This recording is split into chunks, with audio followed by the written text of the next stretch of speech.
Magandang araw mga kaibigan. Ito ang latest update kay Ka Eric. Kaninang umaga nagpaalam na siya na aalis siya ng bansa kasi i-issuehan siya. Ayaw niyang mag-attend ng TRICOM meeting ngayon at sigurado bibigyan siya ng warrant of arrest nitong TRICOM. So ngayon, mayroon siyang live update. Nasa ibang bansa na siya. So, ibig sabihin, ligtas na siya sa kamay ng TRICOM. Kalabas na eh. So, kung nasaan siya ngayon, saan siya papunta, ito, pakinggan natin siya. Live update niya ito. Ayan, live po ngayon si Ka Eric. Nandito po tayo sa isang transit airport kung saan ako po ay mayroong mga 45 minutes before boarding. Papunta po tayo sa isang malayong lugar, mga kababayan. Bagamat ako po ay nalulungkot, subalit kailangan kong gawin. Sa aking pamilya, sa aking mga kababayan, nakakalungkot po itong paglalakbay ni Ka Eric sapagkat ngayon po ay kinakaharap natin ang isang napaka-importanting sangandaan o crossroad sa ating bansa tungkol po sa sitwasyon ng malala na pagbulusok ng ating bansa sa iyong bulok na pamumuno at gobyerno. So, sa mga kababayan natin, live po ako ngayon. I have only around 25 minutes to go. Nag-update lang ako sa inyo, I'm safe, but I'm sad. Ligtas po ako pero nalulungkot ako sapagkat ako po ay lumisan sa ating bansa, pansamantala, na hindi ko nakausap ang pamilya ko. At sa ating mga kababayan, nasa napakahalagang sangandaan po tayo dahil ngayon po ay nagkakaroon ng malubhang krisis sa politika, lalo na yung pagpapadukot kay Pangulong Duterte at illegal na kakadetini niya ngayon sa Europe, sa Netherlands.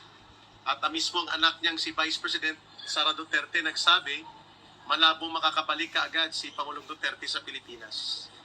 So, ngayon, ang ating bansa ay patungo sa isang malubha at posibleng malala na krisis sa politika. At maapektuhan ang ating ekonomiya at ang buong kabuhayan at kalagayan ng ating bayan. Ngayong araw yata magkakaroon na naman ng TUADCOM o Tridorcom meeting. Itong mga alipores ni Tambaloslos, no?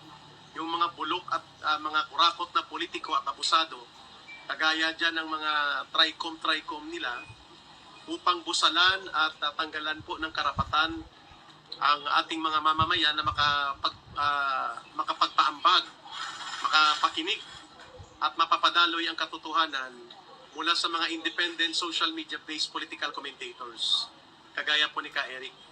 So ngayon, we expect na bago po matapos ang araw na ito, dyan sa atin, Friday, maya-maya, maglalabas sila ng arrest order by way of citing us in contempt. Dahil hindi kami daw sumisipot sa kanilang mga pinapatawag na abusado, mapanupil at bingatibo na uri ng paggamit at pag-weaponize sa Kongreso by abusing their contempt powers in order to perpetrate ang tinatawag na climate of fear at ang suppression of free speech and freedom of expression. So sa mga nagpapaka-message ngayon, maraming salamat sa inyong prayers, sa inyong message of support. Na-appreciate ko po, bagamat mabigat ang kalooban ni Ka Eric, at bagamat ako po ay nakakaranas ngayon ng panibagong kalungkutan na hindi ko ubos maisip na mga mangyayari po sa pamilya ko at sa ating bayan din na mawawalay ako sa inyo, no? I'm preparing now to board. Hindi ko muna sasabihin po kung ano ang airline at saan ako papunta. Power tripper kasi ang mga humihiral ngayon sa poder at gobyerno ni Marcos. Yes, hindi po kami nagkausap nila Ma'am Lorraine Badoy at nila Attorney Trixie I do not know about their plans. But on my part, ngayon ko po isisiwalat sa inyo. Umalis talaga ako kasi ang plano sa akin, I have been informed by reliable sources sa loob po ng ating contact sa Kongreso na kapag nakuha ako by way of arrest order ng Kongreso nila Tambaluslos, hindi po ako ididiretso doon sa House of Representatives. Kundi ididiretso ako sa Quezon City Jail o isang city jail at ang target sa akin po ay assassination, pagpatay talaga. Kaya nag-decide na ako na mag-sidestep. No? Ang source ko po is very reliable. Ang plano po kay Ka Eric ay talagang assassination, pagpapas lang.